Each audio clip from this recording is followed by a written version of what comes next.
Well, good morning, everyone. Welcome to our Tuesday morning trading session. I trust everybody had a nice weekend and managed to muddle through yesterday without me. I was taking a look at yesterday's action, and it was quite the chop fest. The market was all over the map. This is the Eagle. And really didn't pick any serious direction until the overnight. It looks like we got a big rally up. The market left off down here around the 43.50, 52 area and is opening around 43.80. So a huge opening gap below the market. That always makes things a little bit tricky to start.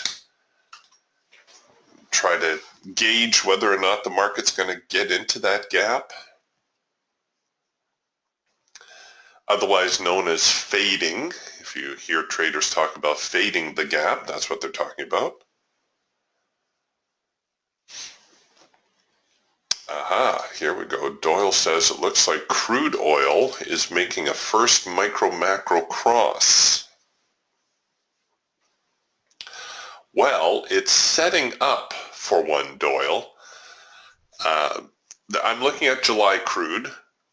I think the June crude contract just expired or is about to expire, but at any rate, I'm looking at July. It should be pretty same if June is still an active contract.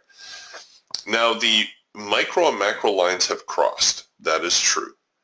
But we don't simply take a signal because these lines cross over. We wait for the signal to print. So we need everything to be in sync. In other words, green bars, green trend lines, green filter, and of course a green signal. Now we're waiting for a red signal to print, a possible first micro-macro cross lower. Now, if you were inclined to do this, you could short the red bar buy signal, which is right here. You could set up to sell it. Problem is, ideally you should risk above the high. Why is that? Well, we're in an uptrend to be sure, and we haven't really seen a retest of this high. So it's not clear that this market is already in full-on reversal mode. It looks like the Falcon is going to confirm what Doyle's seeing, though. We are starting to work a trend change signal here on the Falcon. So our trend line has changed color. We've got this down portion. Here's the up portion. We're working on a down portion.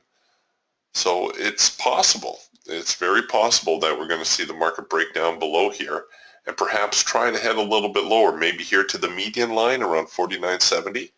That would be a plausible target. I could see that. But as far as those first micro-macro crosses go, we want to wait for that signal to print. Yes, sometimes it prints a little bit late.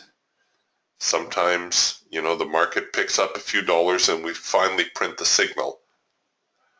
But if you're just looking to trade the crosses, where the trend lines cross over, you could find yourself in a little bit of a bind because you see the trend line crossed here, so you'd effectively be shorting that bar. Now, yes, we did produce a signal, the next bar. Oh, here's a good example too, though.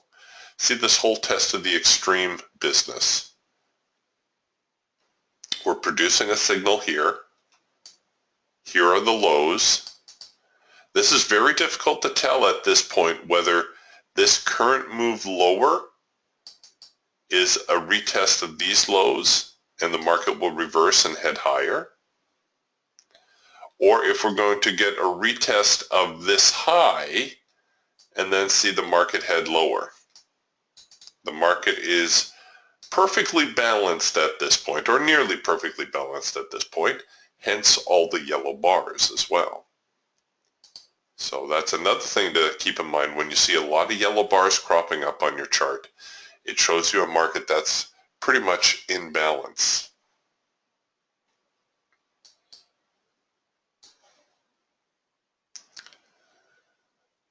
All right, so, we caught up.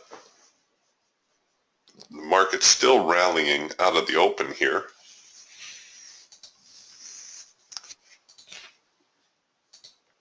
got just a basic trend line touch signal here on the Falcon. It would have been one of these, let's dip our toe in the water and see what happens kind of trades, because again, there's no real structure below here. Where are we going to place our stop? Sure, there's the trend line touch signal right here. Where do we put our stop? There's no structure. I can't afford to put it way down there. That's going to be out of reach.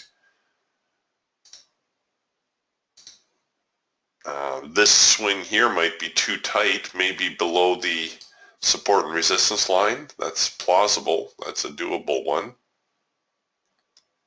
And it looks as though the market is paying or trying to pay off to the upside. Very, very strong move there. Ooh, there they go. Okay, well, we're definitely in a bull market. Now, when the market moves this fast, sometimes, and here I'm just going to demo this for you today, sometimes the thing to do when the market is moving this fast is just buy an order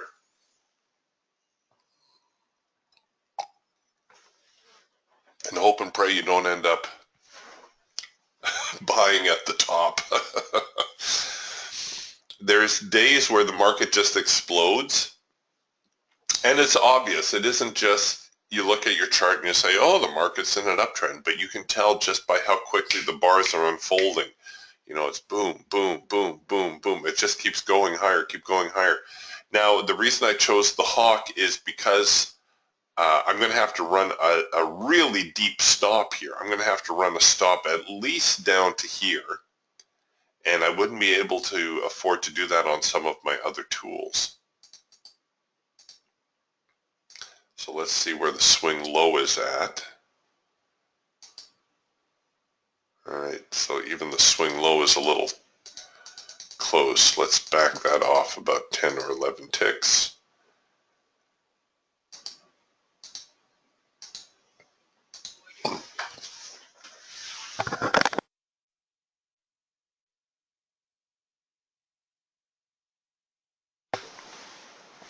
And this happens sometimes where, like I say, the market just unfolds so fast that it's all that momentum hitting the floor. Traders are going to be looking for buying opportunities, and sometimes you just have to jump in. Although we are producing a signal here, it's not one of our high probability signals that we tend to look for.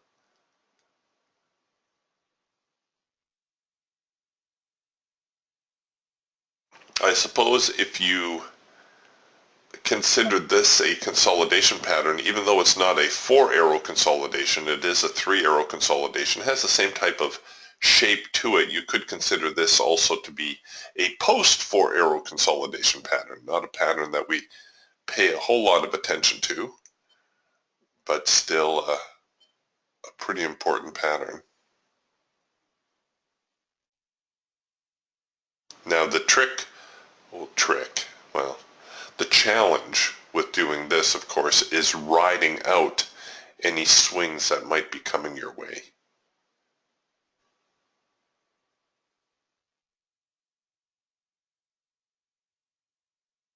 So the market's pausing a little bit there.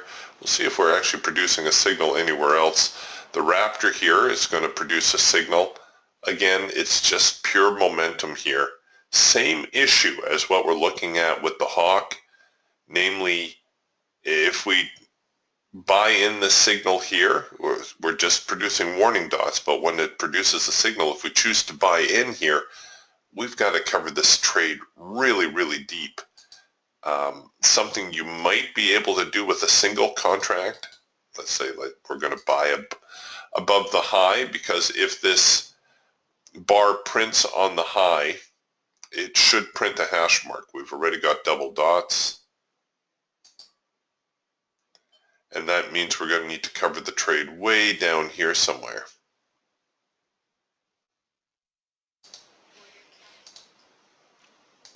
Okay, we'll put that on the shelf.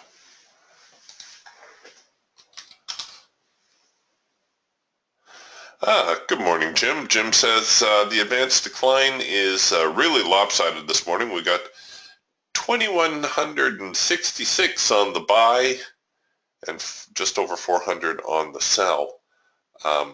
Remember though, we've got a huge opening gap.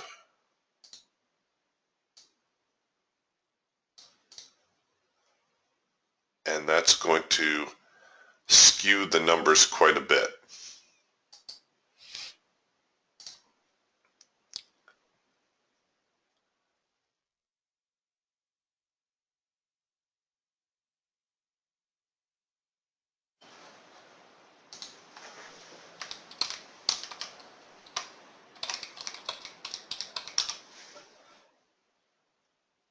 All right, so here comes that hawk now with that first micro macro cross, essentially buying in at about the same level as what we were looking at. This is also producing a 4-arrow consolidation, so it looks like the sellers decided to show up and try to press this market. But at the moment, it seems very much like it's going to be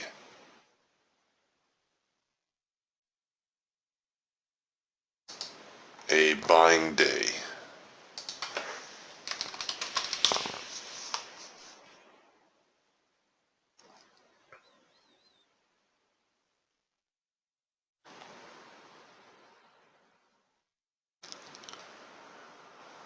Things got kind of quiet all of a sudden, didn't they?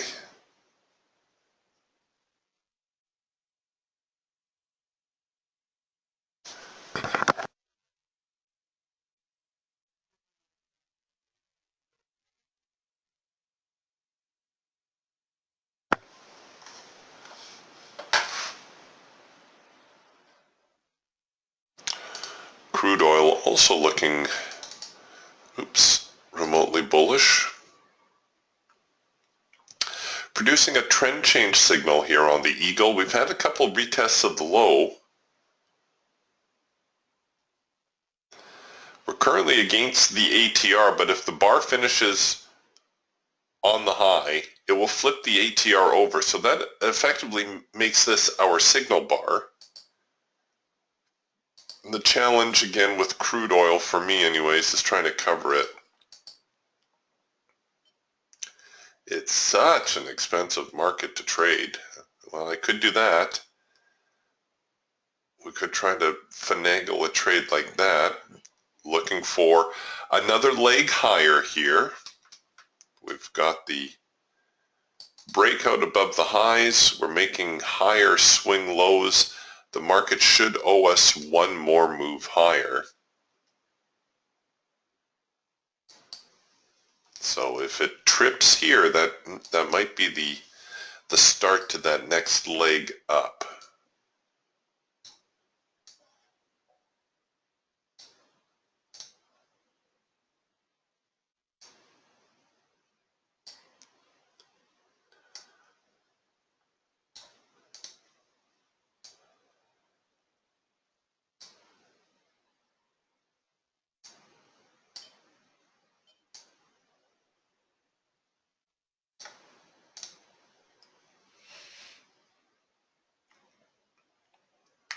Alright, so here comes the Falcon now with another trend line touch signal.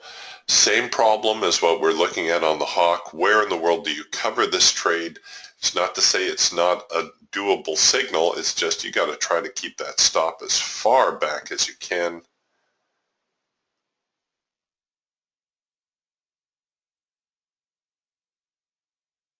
Or you can simply wait to see whether the market gives you some sort of retrace.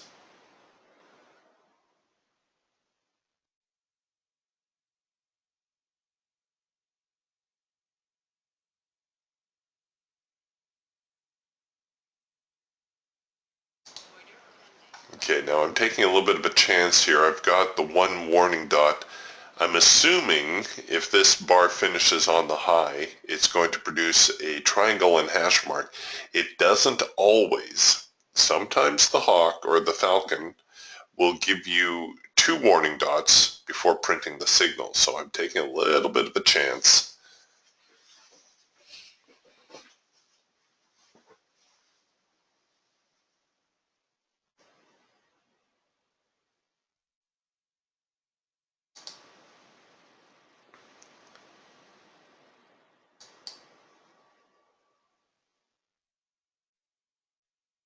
And our macro pullback slash 4-arrow consolidation tripped exactly where we just randomly jumped into the market, but here we go.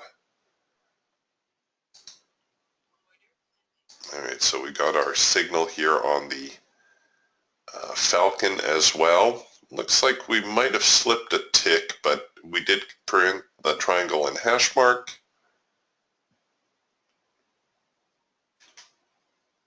Wow, look at this late filter entry back here. I'm not sure I've ever seen one that printed quite like this.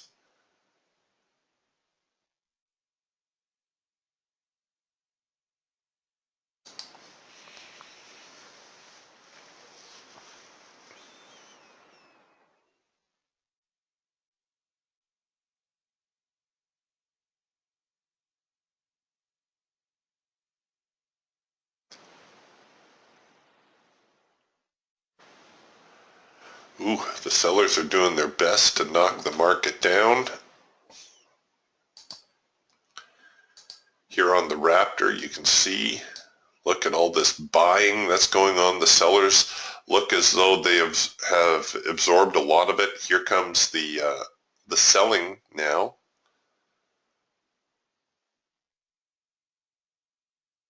So 4,400 seems to be a number that the sellers are liking, and they're jumping all over the buyers. Did you see the wheel pull here to the hard side? The dial pulled hard over.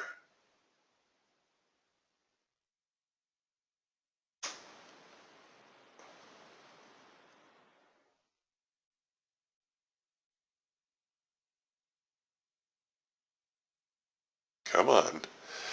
If we take out 4,400, I think we're going to see a lot of sellers jump ship.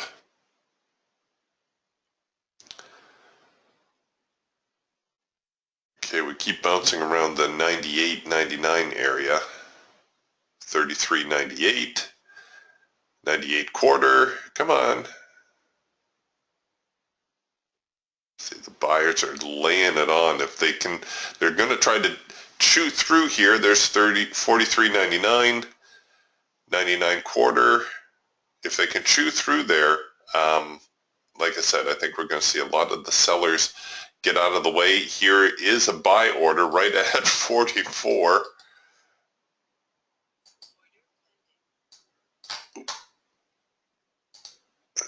That's not what I wanted. There we go. I keep forgetting, when you're trading with the on the chart like this, you have to remember that the Ninja chart will automatically resize. So in order to prevent that, you need to actually pull on the axis here.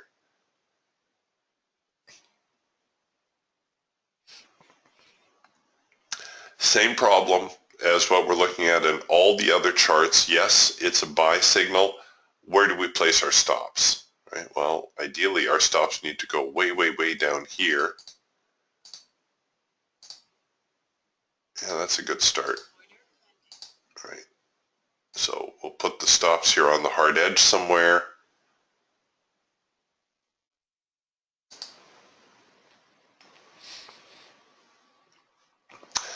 And just like the other tools, I'm only in here with a single. Sellers fighting it back a lot more than I thought. I thought we were going to see the market just go explode here to the upside. Sellers really laying it on. Look at all that buying. If we don't get follow through from here, that's going to tell me that the sellers have absorbed all that buying pressure.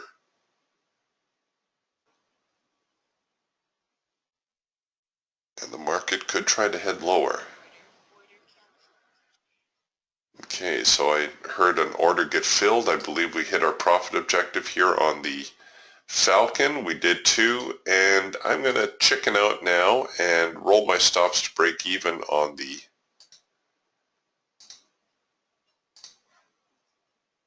Hawk. And how are we doing here? Ooh, there's a considerable amount of open profit for a scalp trade. That's pretty juicy.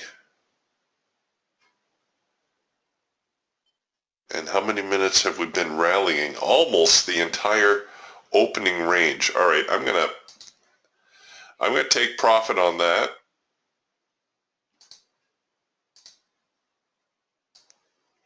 Oh, see, buyers trying. They're trying. They keep pressing, and the sellers are not going away.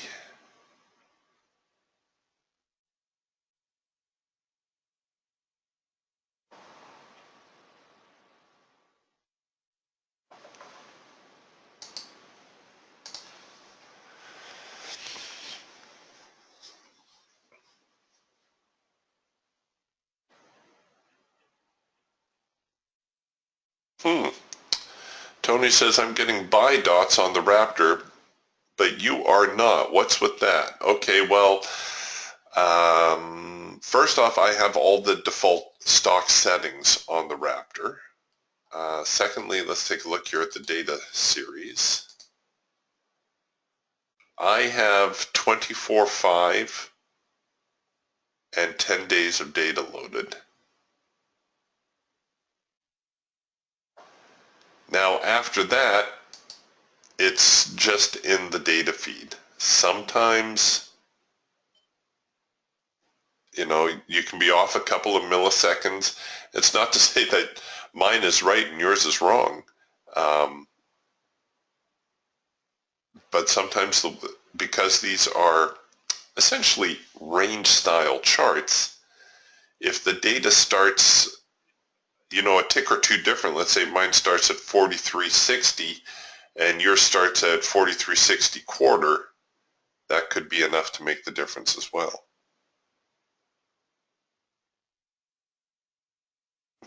Yeah, that's odd. Tony says we're on the same settings. Who's your data provider, Tony? I'm with Continuum now.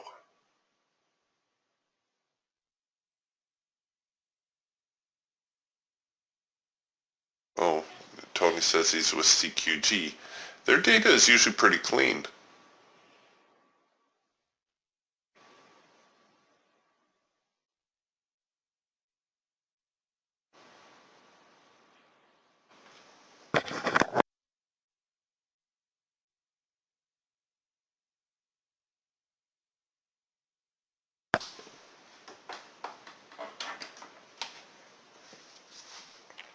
Advanced decline evening up ever so slightly. 2140 on the buy, 550 on the sell now. So where we're at right now is a huge tug of war for the market, this whole 4400 area. And I should perhaps eliminate the break even, but you know what? I'm going to let it ride.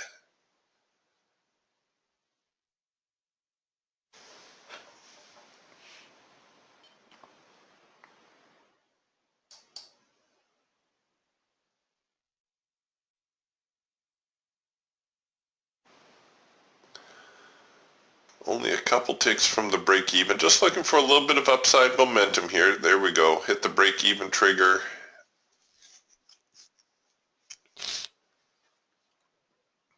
And we'll see if they go now.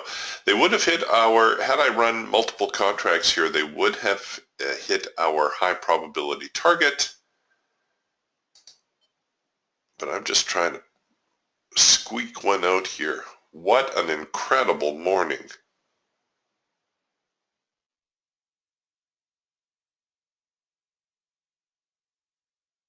Did we get a signal on the eagle to start?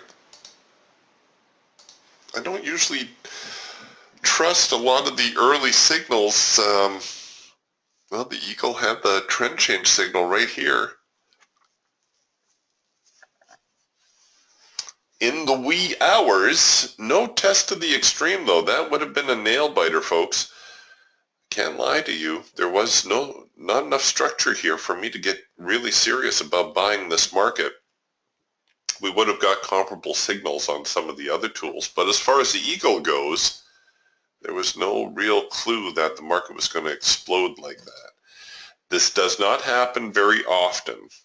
Maybe once every couple or once every 3 months, the market will do one of these moves without any real warning. And we're about to get tapped here now on the break even, I think. That was a squeaker anyway.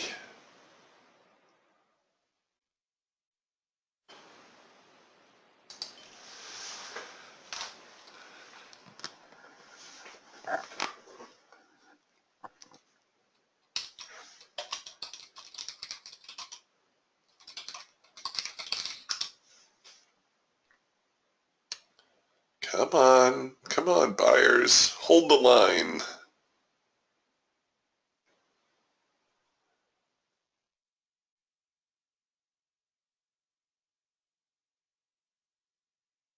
I think there's going to be some profit taking. Not necessarily active selling, but certainly some profit taking.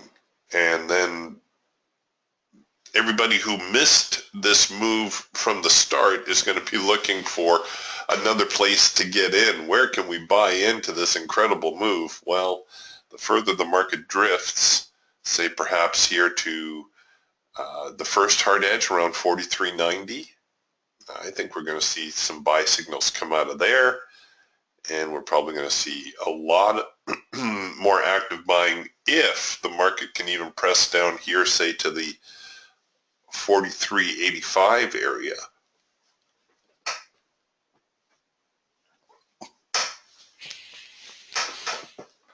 But given the strength of the market this morning, I'm guessing the best the sellers are going to be able to do is push the market into a sideways range.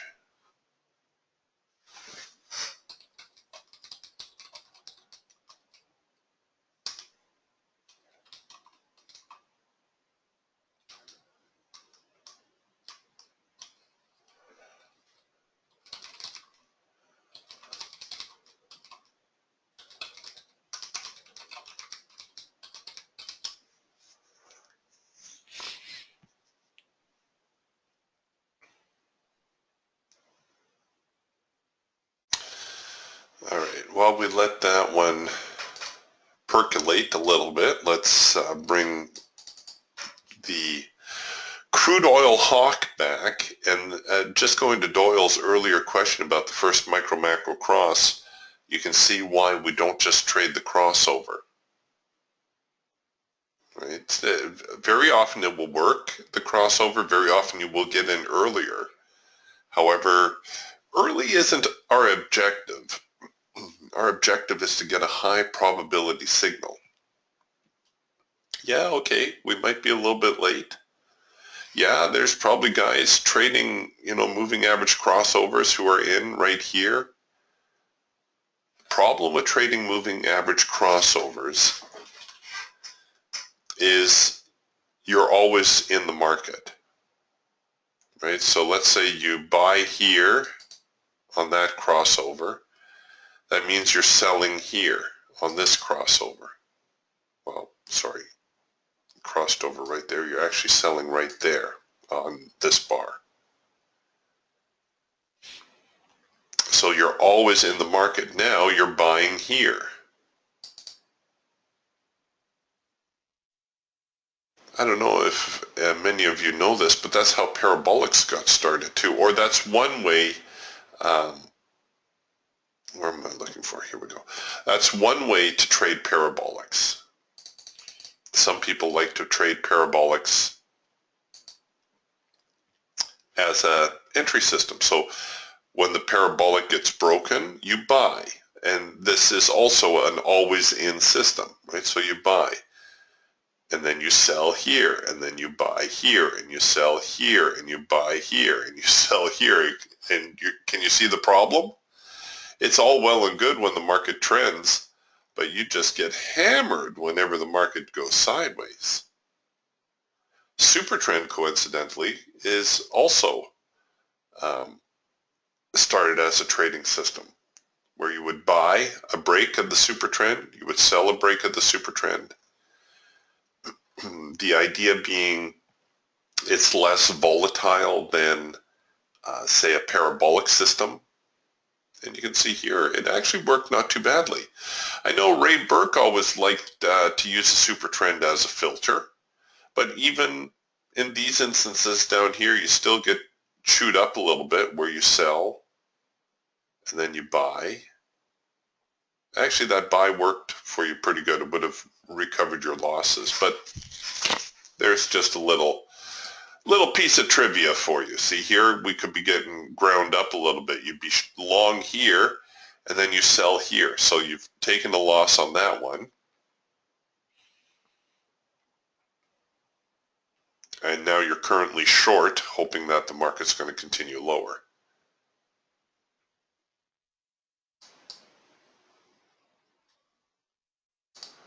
Little fun fact.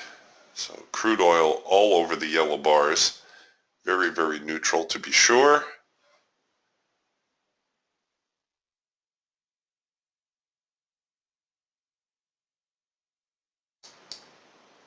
Tony says we're into all 5 zones on the support and resistance.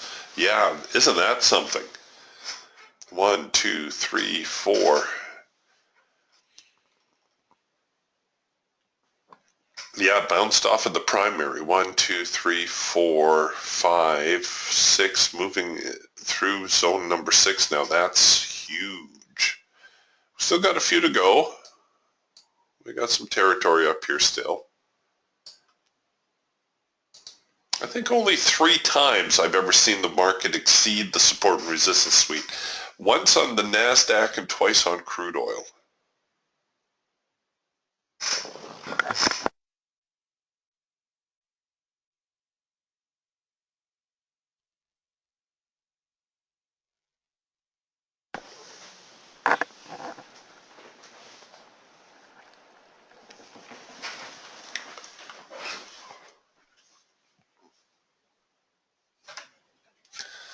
And crude oil now also very sideways, as we just saw from the hawk. NASDAQ, just a full-on tear. Let's see here. Jim mentioned earlier that the YM was getting a huge, huge cloud. Here's the YM on the Raptor. And what Jim's referring to is the cloud to cloud, as he refers to it, which is a cool name. But from the tip of one cloud to the end of the other, when these clouds get really overextended, the market tends to be overbought, and it's going to want to normalize. That's actually where the whole soft edge sell signal developed from. And I'm not going to be able to find you a good example because the last couple of days have been so darn choppy. But you see, when the cloud gets rather wide, it's going to have a tendency to try to retrace. Now, this market is just crazy long today. I would not get excited about shorting. Even though I do believe the sellers are going to step in here. They are going to make an effort. This is a full-on bull market today.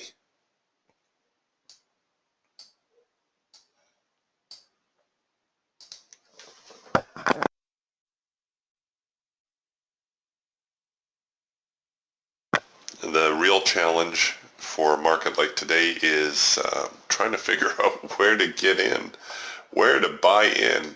And once again, you know, we're producing signals. Sometimes it's just a matter of taking the plunge. Oh, I'm not going to go for 2. We'll just go for a single. Where you just take the plunge. You got the warning dots. You know if this bar finishes on the high, you're going to print the triangle hash mark, and then you just run your stop as deep as you can.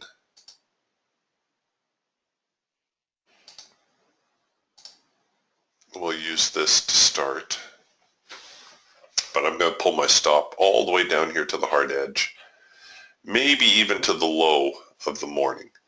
And unfortunately, that's what you need to do if you're going to try to get into an explosive market like today.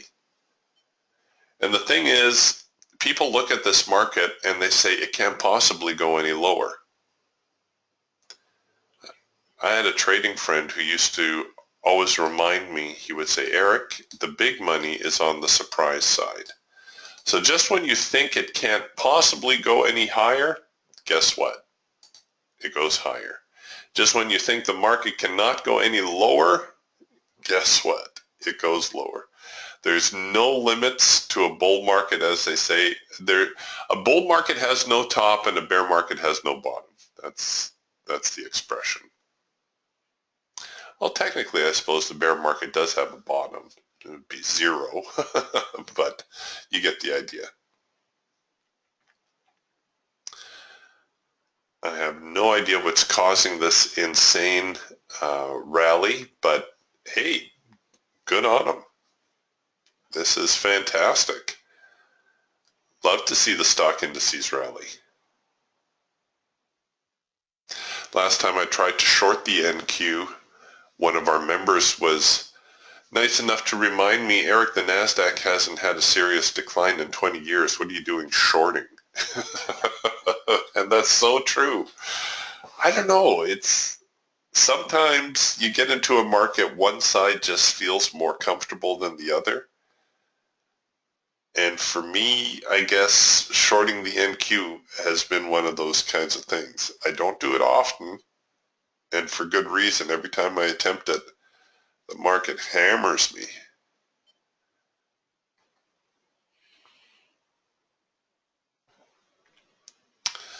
All right, so we've drifted up here a little bit. It looks like we might be pretty close to where our break-even trigger was at. As you can see, I've deleted the break-even. And we'll try to, well, we'll just see where this one goes. Where was the next stop on our support and resistance suite? 43.23 3/4, essentially 44.25. Wow, that would be crazy. Yeah, so 1, 2, 3, 4, 5. In zone 6, working zone 7.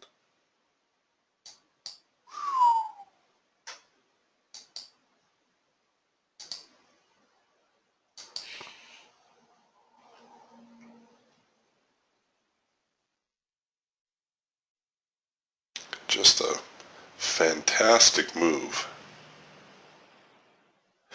If you miss the move, don't beat yourself up. This is one of these moves, like I said, that happens once a quarter.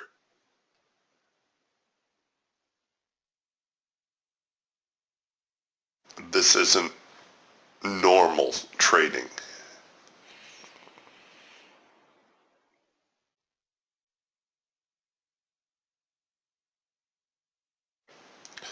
Crude oil actually getting a little bit of a wedgie going on here. Almost this type of thing. Working a trend change signal to the upside. Notice we have the trend line change color, went from red to green. Here's the up, here's the down, here's the up, here's the buy signal. A good opportunity for a second push on the entry. I would probably take it above that swing high anyhow. And of course, being crude, that's as far away as I can risk it.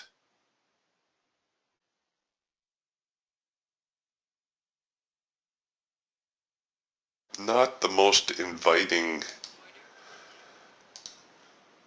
signal, but there it is all the same.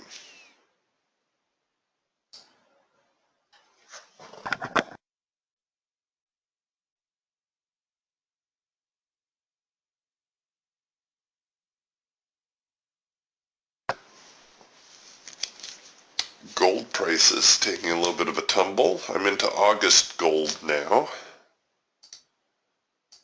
Seems like gold is playing catch up to what's been going on in the stock market. So the stock market opened right about here. We saw the incredible rally.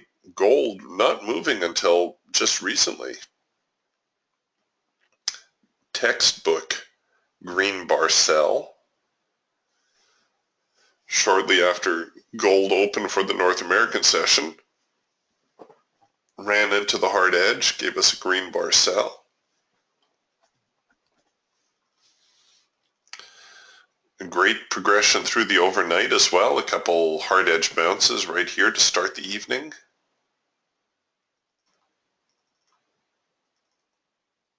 The Asian session had a green bar sell. That was kind of the one to set the tone, I suppose. And then this was yesterday. Also a chop fest.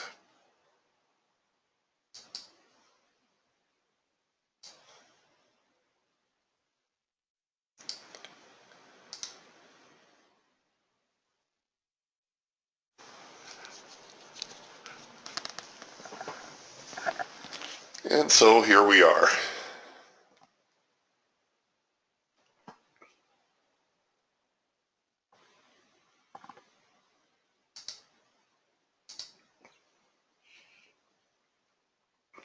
Buyers getting a pretty solid grip on the market and refusing to let go.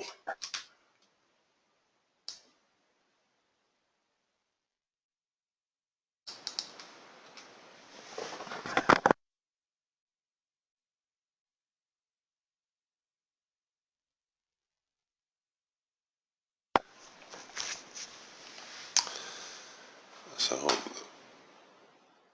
the bar is getting a little wider, a little bit of volume going through on this bar. You can see we've got sellers trying to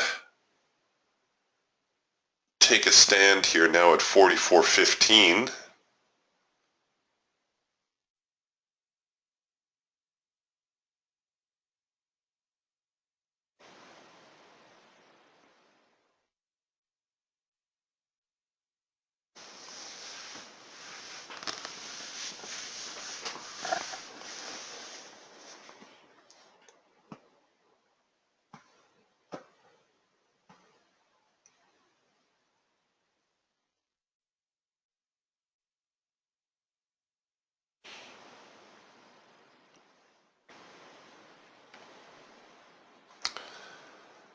And all the early action is done.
Okay, crude oil now trying to put in a little bit of a rally. So here's crude oil on our eagle signal. Took all that time to engage the signal.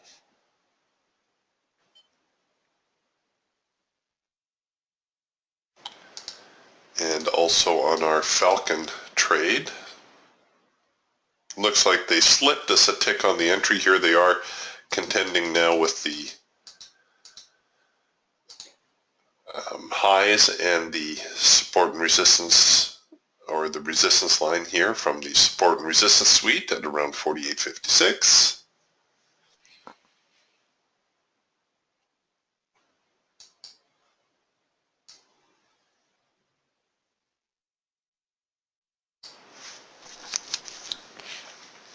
All right, well, let's get back to the NASDAQ. Ooh, the NASDAQ pushed through.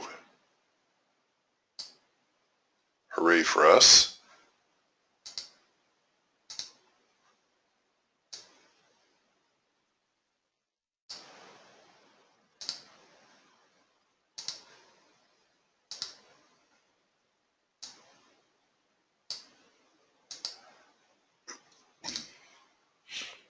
Come on, get going.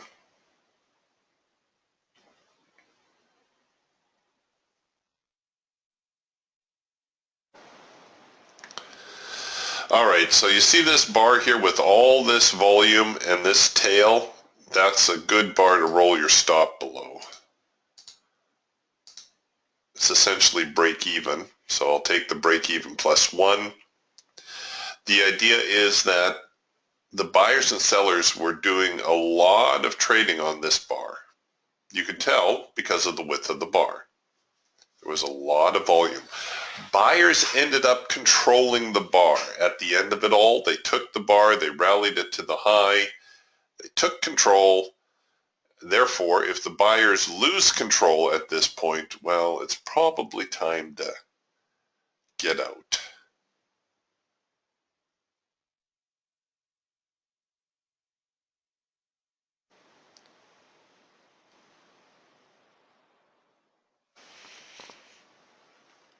Aid is asking if the Forex classes are still running. Hold on, Aid. I've got Adam on Skype. I'll see if I can't get him to answer.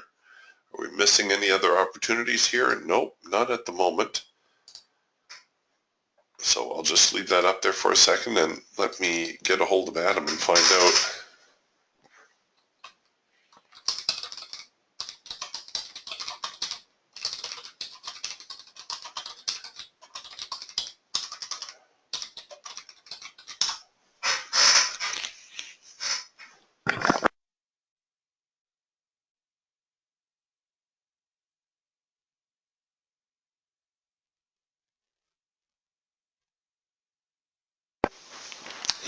Of course, if there is a market you would like me to look at for you, I'd be more than happy to. I don't get a lot of the Forex pairs, but they do have futures equivalents, providing, you're looking at a US-based pair.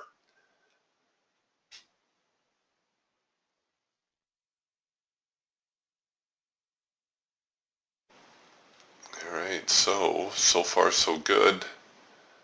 And again, here too, you can always let your pocketbook be your guide. Okay, so we just hit our high probability target there.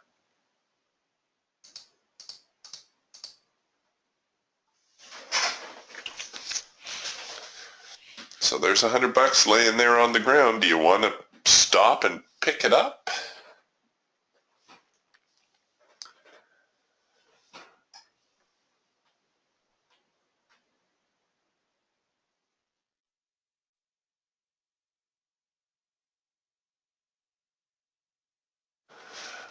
Good question. Tony asks, with the cloud-to-cloud spread and the lull in the market, is this where Jim looks to short?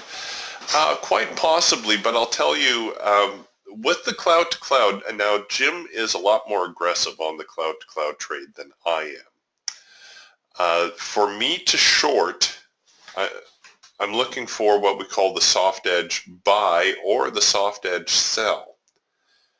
And it must always be preceded by a test of the extreme. Normally the retest looks like this. It's very quick, it's very subtle, so you have to really be paying attention, and then you produce your soft edge buy signal. If we go here, and the chart of course is not sized properly because of what's going on. Oh, I know what I'll do. We'll bring up a YM chart. Okay, so here's the YM on the Raptor. I would not be looking to sell any signal here until we've had a retest and a failure, right? If we get that little hiccup and then we get a short signal, okay, then you can try it. Then you can say, all right, I anticipate the market's going to retrace to the hard edge. The hard edge is going to be your signal. But without that retest, without that failure, don't do it. Now, again, I know Jim is more aggressive when it comes to this. Jim likes to play the probabilities, knowing that when the cloud gets really overextended, like anywhere around 70 or 80 ticks, he's really looking for some sort of retracement to happen. So he's playing the odds that the market is too overextended and that we're going to see some sort of retracement. But for my money, I prefer, see here, this is almost a textbook little soft edge sell. Signal's hard to see because it printed right here where the hard edge printed. But we had the little retest of the low, the failure. We come out, we produce the signal, and we got some very nice follow through from it. Let me go back a couple of days here. Oh, here's one. So you always need to have a trend, right? You can't reverse on a trend if there's no trend. So here's a downtrend. Here's the reversal. Here's the signal. Here's an uptrend. Here's the failure. There's the signal. And you can find these on your own as well. You know, when you go through your charts, the band is getting rather wide. We're starting to fail. I would be looking for a short signal here and a possible short. So it comes back, fails again. Yes, it broke through, but it still failed, right? It broke through, it should be continuing higher. So we start to get a sell signal. If you're more aggressive, you could try to short from here. If you're thinking, gee, Eric, this may be a double pullback signal, you'd be absolutely correct. And you may choose to hold out for a little bit more information, in which case it comes back with yet another failure right here. So at this point, you'd have a pretty good idea that prices are probably going to collapse. Because it's counter trend, you do need to keep your stop fairly far away because, of course, the markets don't turn on a dime. And then you get one more soft edge sell signal right here.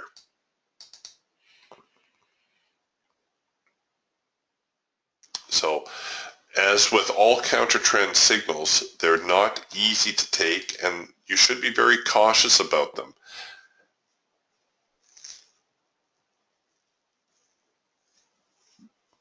As you probably heard, most breakouts fail.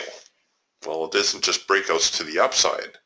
We're talking about breakouts that fail to the downside. So here we have a market that is obviously in an uptrend. Any breakout to the downside is very likely to fail.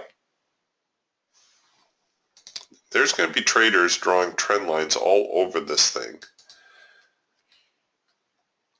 There's going to be little tight trend lines like this. There's going to be deeper trend lines like this. Some might even be shooting trend lines like this.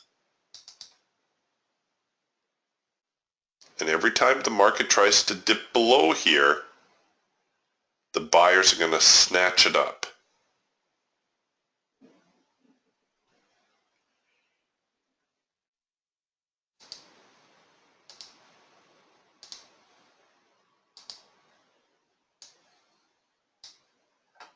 So when you have a market that's in a crazy trend like today, just put any thought of shorting out of your mind.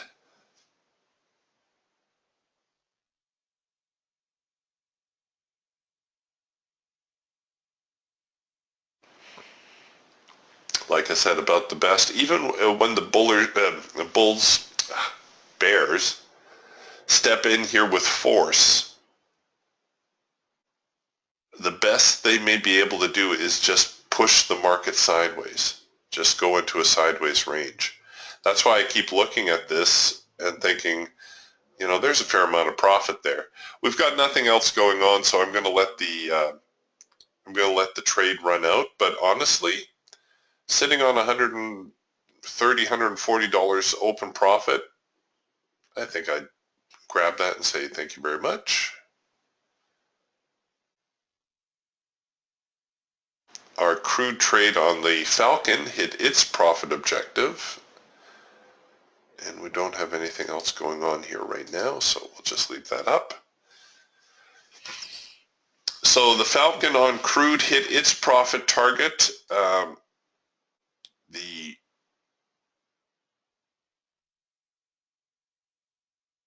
Eagle trade still working. Here's crude on the Eagle. So we're almost to our break even.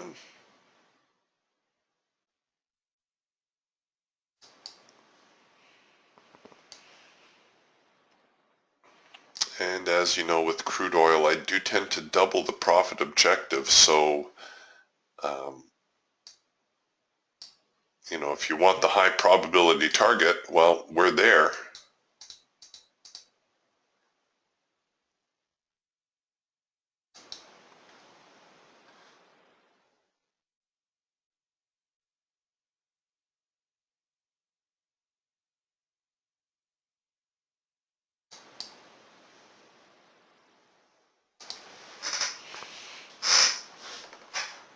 Okay, getting a little bit of a sideways drift.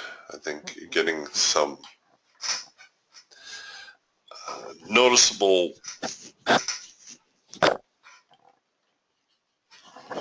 selling going on.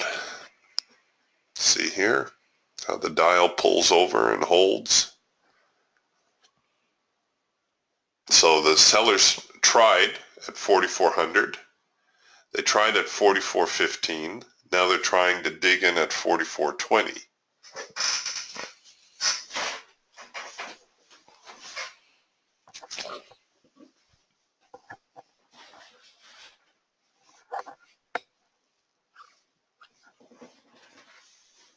It'd be interesting to see whether this actually turns out to be a, what do they call it, like an exhaustion move, where the buyers just kind of blow it all out. Because that's a big, big gap that they left below the market, huge gap.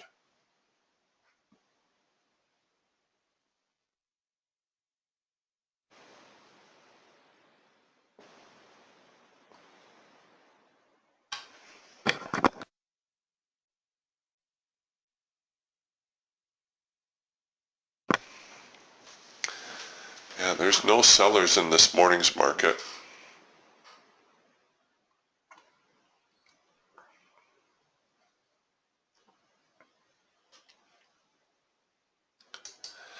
I know it's not much to look at, so if you have any questions,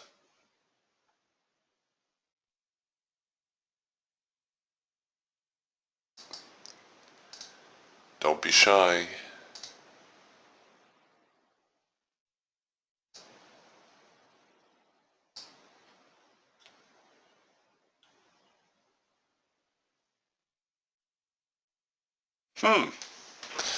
Yeah, good comment, Mo. Mo says, hi, Eric. Another example of the futures up big before the open. If I were to buy in at the open with just one contract at 43.80, you'd be up almost $800. It's definitely the kind of thing to test, Mo. Like, there could be some validity to what you're seeing, no doubt about it.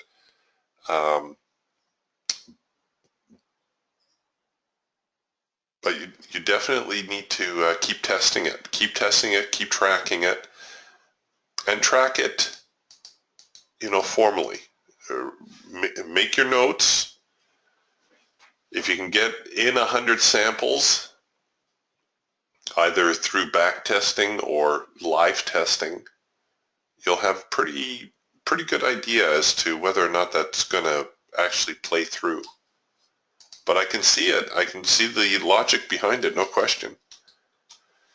Floyd asks, have you tried NinjaTrader 8 yet? No, not yet. I'm not usually one to get onto the new software releases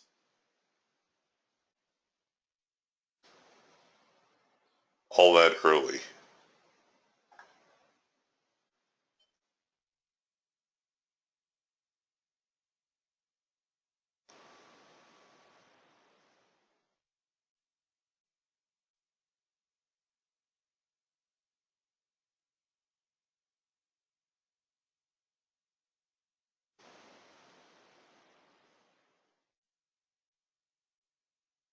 Oh, really? Jim says the indicator warehouse indicators will not work on Ninja 8.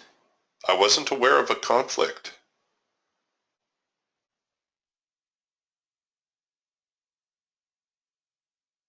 Because the programmers, they're usually on top of these things. Oh, really? Jim says he tried. Yeah, okay, hold on. I'm going to Skype Adam here as well because that's news to me. I know they've been testing with Ninja 8, obviously trying to catch any problems.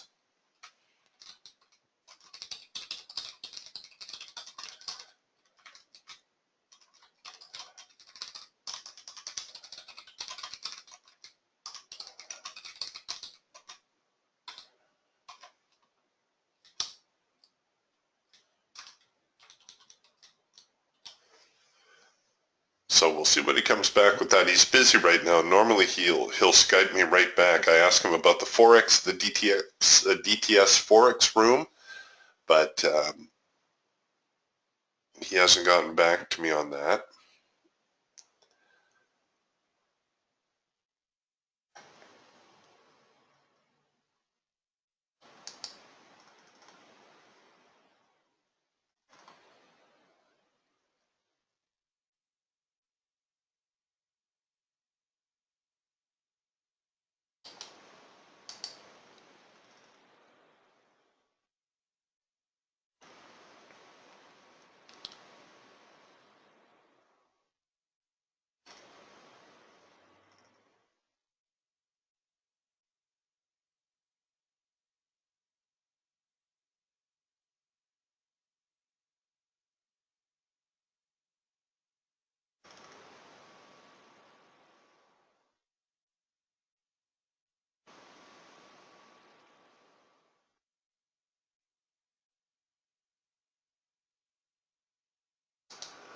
And the NQ, one-way ticket today.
All right, so how are we doing here? Actually, we're doing quite well on this trade. I think I might move into parabolics at this point. There's a fair amount of open profit there. I don't want to let it all slip away.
And yeah, they're just keep going.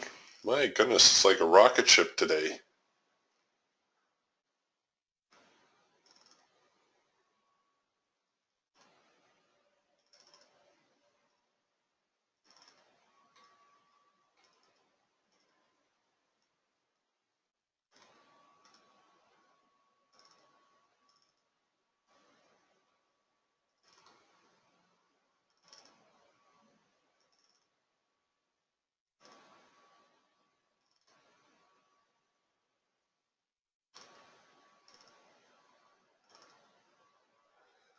No, Adam's still not still busy. He hasn't gotten back to me about Ninja 8. But Jim, if you haven't already contacted Ben, you may want to send him an email. Sometimes it's something pretty straightforward, but I do know the guys have been following it.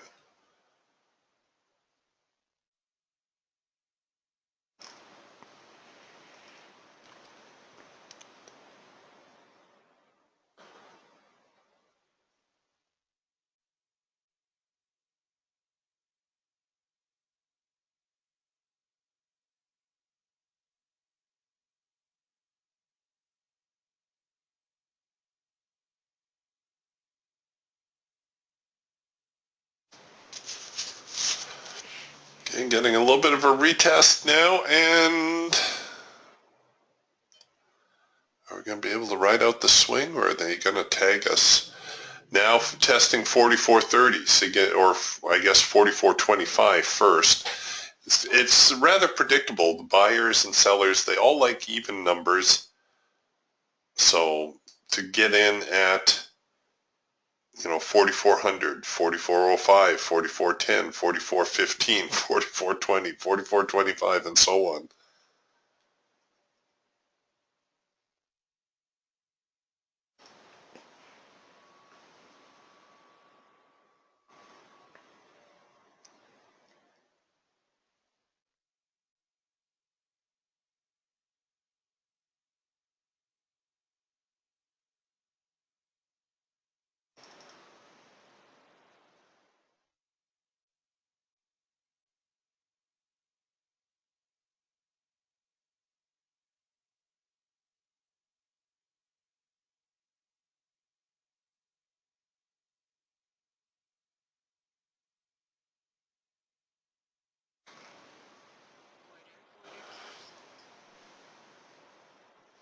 All right, crude oil hit its profit target on the Eagle as well. So nice big strong rally there in crude. And we may be able to ride out the swing here, but all in all, it looks like it's going to be a four-figure day. Hooray! Gotta love those.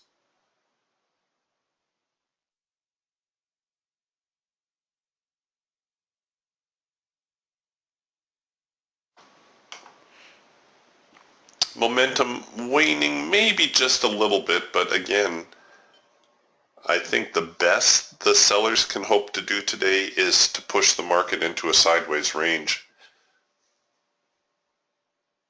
If they get a full-on reversal from here, I don't know. That would be unreal.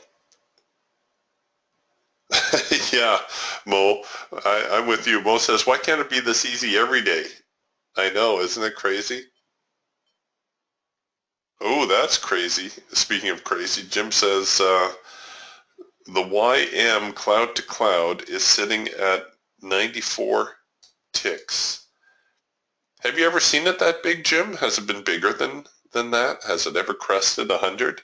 I don't track it as much as you do.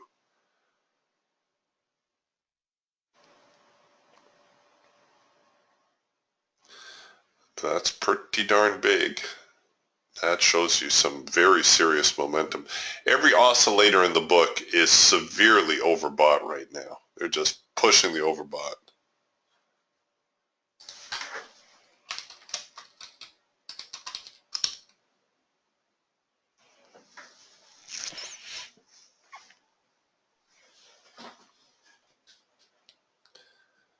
So, but again, before you get too crazy about trying to short a market like this, first off, remember that crazy, crazy uptrend.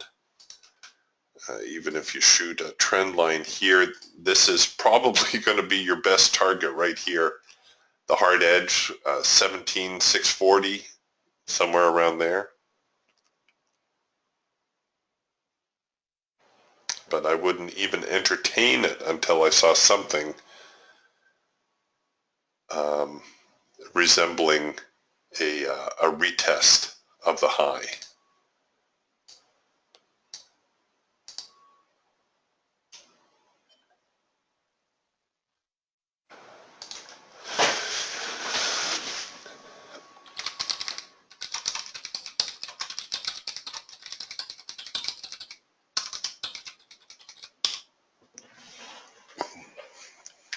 All right, just holding on, trying to ride out this last swing. Where are we at? Oh, we're doing pretty good. So we've got about $240 locked in open profit, and it looks like we're going to see a little bit of a tag here.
Come on.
Wow. They're really, really digging in here. So I think we're going to see a little bit of a tap out.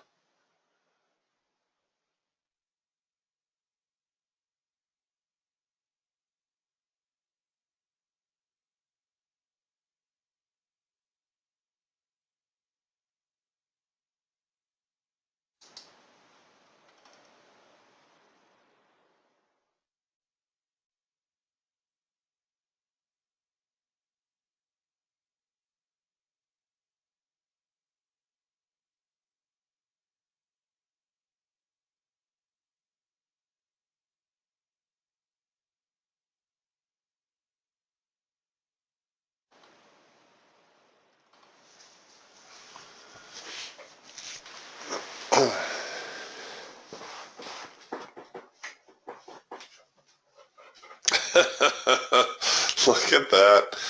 The sellers, every time they try to sell it, they just have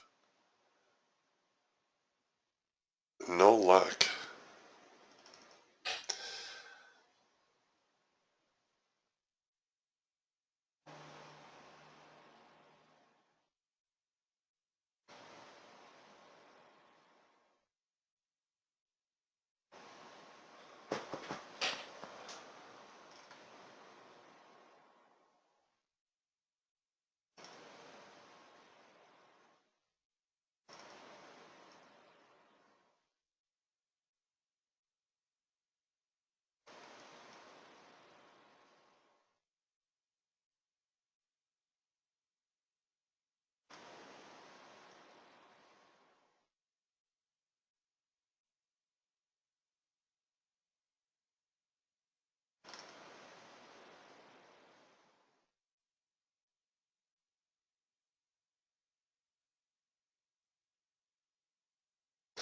Well, hasn't been a whole lot to talk about today.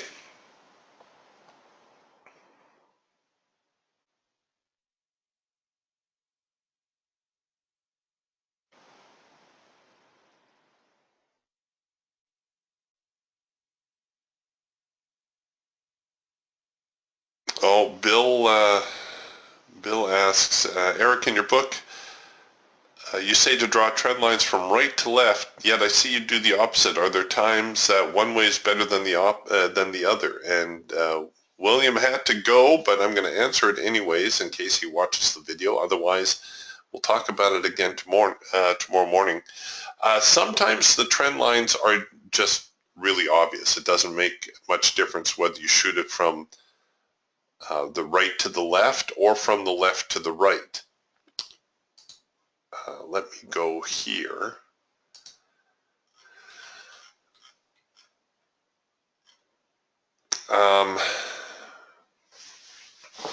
What you're trying to do is you're trying to see when the market is starting to fall apart.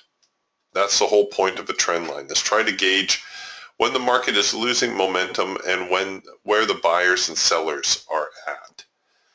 So when you see the market breach here, that shows you that perhaps the sellers are getting more active, and now this is the buyer's last chance to regain the market. You get the same kind of information, though, if you shoot a trend line backwards. If the market starts to collapse, then maybe you'll adjust the trend line a little bit. But you get the same, more or less the same information. There's times when the market is really accelerating. You're not going to notice it so much on the mean Renko bars, but perhaps if you're looking at, let me build you a 5-minute chart, or a time chart anyways. 5 minutes is just a default value. Could be a 15-minute chart, could be a daily chart. Oh, actually, why don't we do a daily chart? Same thing will work on a daily chart.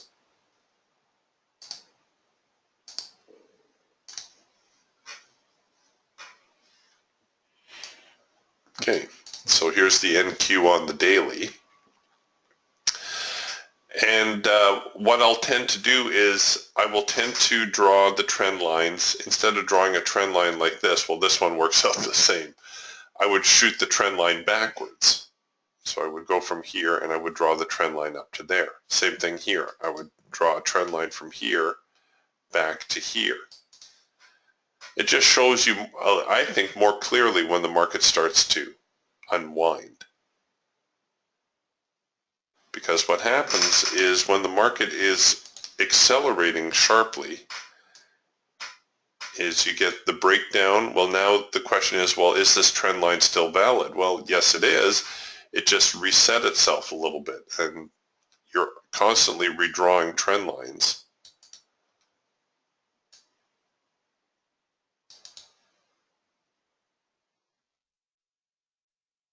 So shooting them backwards kind of gives you the most recent feedback on the market or on the trend. You can quickly see when the trend is starting to lose it. I probably just confused the heck out of everybody, but we can go over it again some more tomorrow. And on that note, I think we're going to button up the room. I don't know how much higher they can go from here. They're pressing now 44.30. How many zones have we gone through? This is crazy. 1, 2, 3, 4, 5, 6, 7, pushing zone number 8. Next stop, 44.41 quarter, essentially 44.40. Well, we'll see whether or not they can do it.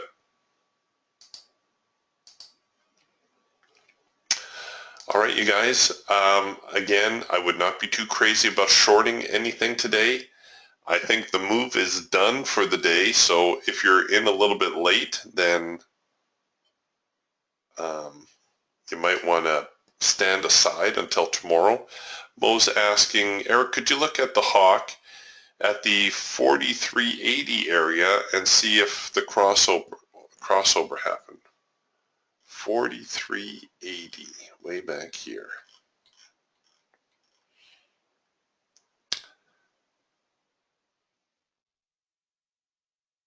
Uh, 43.80. We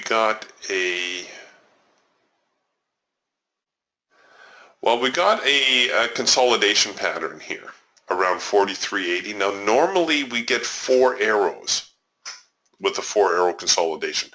This one did not trigger. Oh, I'm sorry. 1, 2, 3, 4. Here's our 4-arrow consolidation. One of these signals, this one right here, pardon me, did not trigger. But the consolidation pattern is still the same, right? It has that sideways to slight downward drift. So this was a 4-arrow consolidation. Your first micro-macro cross occurred way back here. You had another first micro-macro cross here.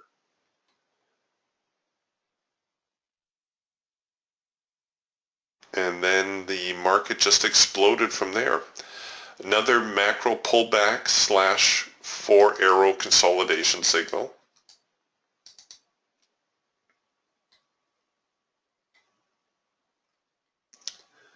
And they never looked back. So they're working on yet another 4-arrow consolidation pattern. But again, I think the move is done. This has been a huge move for the NQ.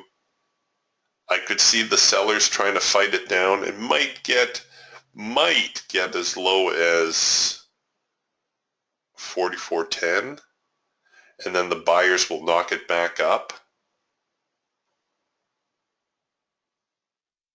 But I can't see any serious threat from the sellers today.